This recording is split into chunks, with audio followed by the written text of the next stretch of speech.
and welcome to the first episode of Fika with Pookily. This is me, Pookily, your lovely host, and this is the very first episode, so we're going to take up some interesting topics here at Fika with Pookily. Today's episode is going to be a very interesting one because we're starting with a bang, and what's more to say than to welcome the topic of the dynamite, created by Alfred Nobel, the namesake for the Nobel Prize ceremony that is held in Sweden every year in December. Now, Alfred Nobel was a Swedish chemist in the 1860s, and he was the first inventor of the first safely manageable explosive stronger than black powder. Alfred Nobel's own father, Immanuel Nobel, was an engineer and an inventor. He built bridges and buildings in Stockholm and founded Sweden's first rubber factory. That's very important, you know. However, I'm not going to go too deep into Alfred Nobel's background. Okay, restarting because I got a little stage fright. You probably understand that. Anyways, it's better that we get on the story of Alfred Nobel, and his story started October 21st, 1833. He was born. Yep. And his family was actually descended from Olof Rudbeck, the best known technical genius in Sweden in the 17th century. And in Sweden, that was an era with great power. Nobel was fluent in several languages and wrote poetry and drama. Never saw that coming because all we know him as today is Mr. Boom Boom. But he was also very interested in social and peace-related issues, and he had views that was considered radical during his time. Oh my, he was quite a rebel, wasn't he? Alfred Nobel's biggest interest was reflected in the prizes he established, such as science, inventions, literature, and peace work. That's very important. But yeah, he was born in Sweden, but he grew up in Russia and studied chemistry and technology in France and surprisingly US. So yes, to get the picture why exactly Alfred Nobel lived in Russia when he was growing up, we have to go back far to his father actually, Alfred's father, Immanuel Nobel. He was an engineer and an inventor. He built bridges, buildings, experimented with different ways of blasting rocks. Yeah, it's a family trait apparently. But the same year Alfred was born, his father's business suffered losses and had to be closed. That was a rough time. And in 1837, the father tried to try his business somewhere else and left for Finland and Russia. So he went east. Alfred's mother was left in Stockholm to take care of the family, including baby Alfred. At this time, Alfred had two older brothers, Robert and Ludwig. Yes, very Swedish names, I know.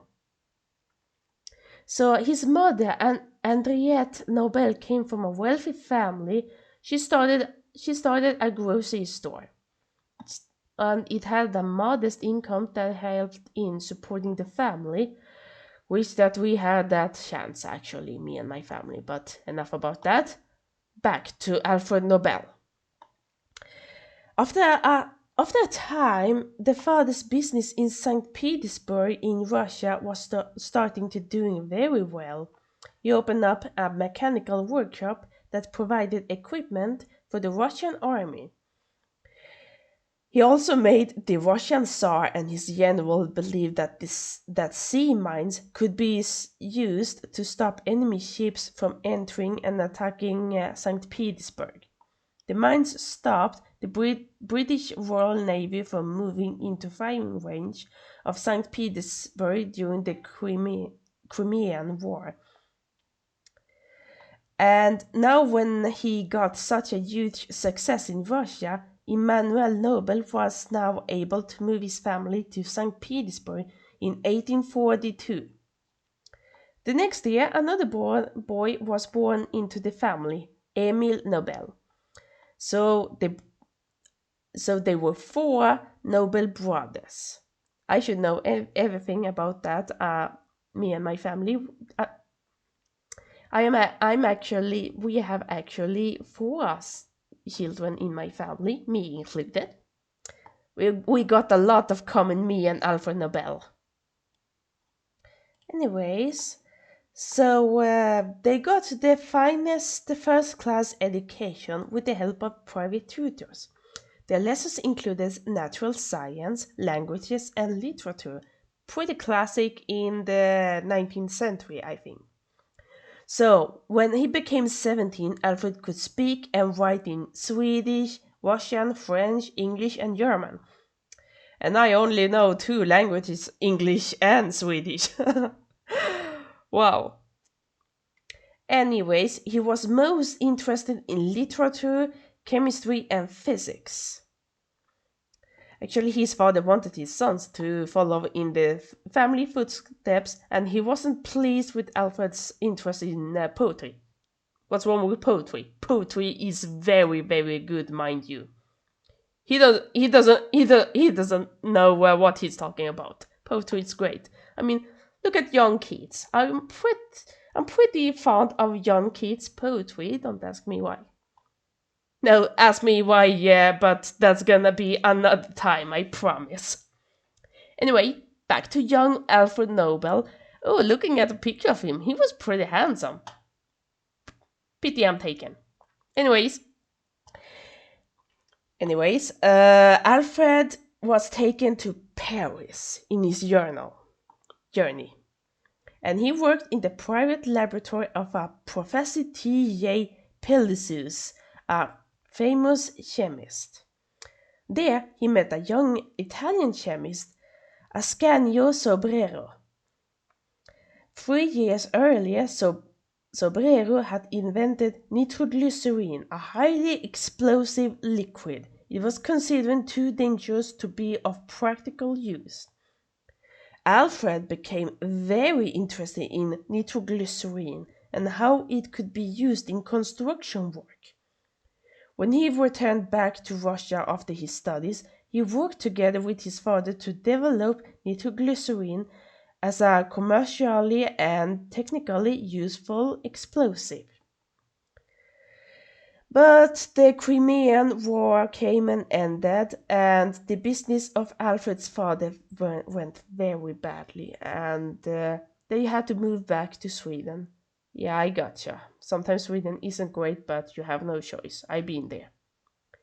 Alfred's older brothers, Robert and Ludwig, decided to stay in Russia to try and save what was left of the family business. Brave lads. They became successful and went on to develop the oil industry in the southern part of Russia. I certainly hope it went well for them. We don't know much about them, but I can do a bit more research if you wish to. Anyways, Alfred Nobel's family returned to Sweden in 1863, and Alfred concentrating on developing nitroglycerin as an explosive.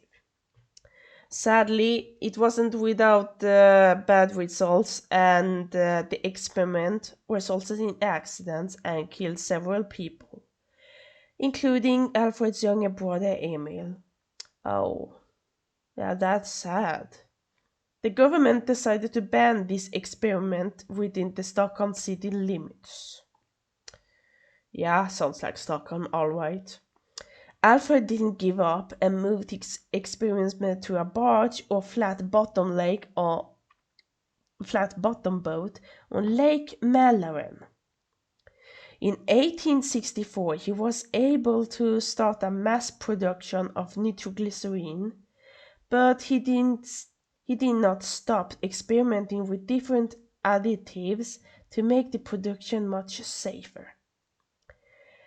And then, one day, Alfred found through his experiments that mixing nitroglycerin with a fine sand called kieselguhr would turn the liquid into paste, which could be shaped into rods. These rods could then be inserted into drilling holes. The invention was made in 1866. Alfred got a patent or legal right of ownership to this material the very next year. He named it dynamite. He also invented a detonator or blasting cap which could be set off by lighting a fuse. These inventions was made at the time when the diamond drilling crown and the I have a hard time pronouncing this because I'm not a native English speaker. Pneumatic drill. Yeah, nailed it. First try. The pneumatic drill came into general use. And mashed together, these inventions helped to reduce the cost of many construction work like drilling, turning, blasting rocks, building bridges, etc. You get the gist. So the dynamite and the detonating caps was much in demand of the construction industry. Yes, I tell you, it became popular. Because of this, Alfred was able to put factories in 90 places. He lived in Paris, but he often traveled to his factories in more than 20 countries. He was even described as Europe's richest vagabond. How about that? And he worked intensely in Sweden, in Germany, Scotland, Paris. Yeah, that's France. It's not a country. And even Italy, in San Remo. He also experimented with making synthetic rubber and leather and artificial silk. By the time of his death in 1896, he had no less than 355 patents. How about that? He was hard working, I'll tell you. But despite all of his success, he had no family of his own. And one day he announced in the newspaper for a secretary. An Austrian lady, Bertha Kinsky von Schinnig und Fetau, got the job. After working for a short time, she moved back to Austria to marry Count Arthur von Suttner. Alfred and Bertha remained friends through that and exchanged letters through the years.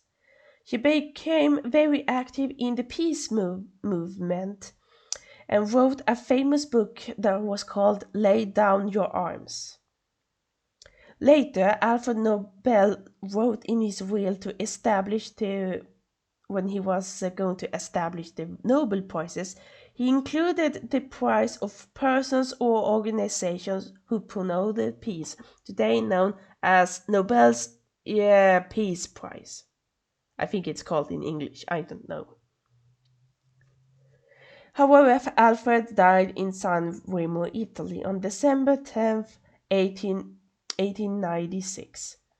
In his last will and testament, he wrote that much of his fortune was to be used to give prizes to those who have done their best for humanity in the field of physics, chemistry, physiology or medicine, literature, and peace. Not everyone was pleased with this. His will was opposed by his relatives and questioned by authorities in various countries. It took a whole 4 years for his executors to convince all parties to allow Alfred's wishes. And in 1901, the first Nobel Prizes in physics, chemistry, physiology or medicine, and literature were first awarded in Stockholm, Sweden, and the Peace Prize in Christiania It was the former name of the Norwegian capital city now known as Oslo. How about that? That was very interesting, don't you think that? I mean, we have learned so much about this. Talk about starting this podcast with a really boom. Literally. In Alfred Nobel's case, I mean. And now I think it's actually time for the first of our segments in this podcast. Stay tuned. Because it's actually time for our little happy news, because Lord knows that we need some happy news out here in the world. Especially with this pandemic going on. How about a little happy news? Yeah, I know that you guys can use a little happy news. So here we go.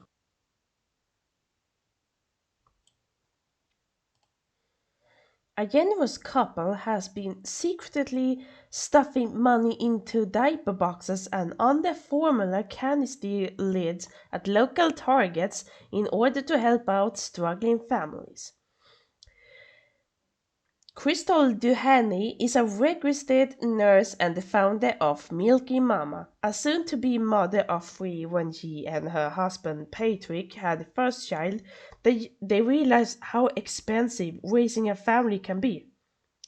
Yeah, I'm not a stranger to that, I've seen that firsthand. Now they're in a better place financially, they can afford to give back to others, so they've stuffed about $1,000 in cash in various baby supplies around Los Angeles Target stores. And they're not stopping anytime soon.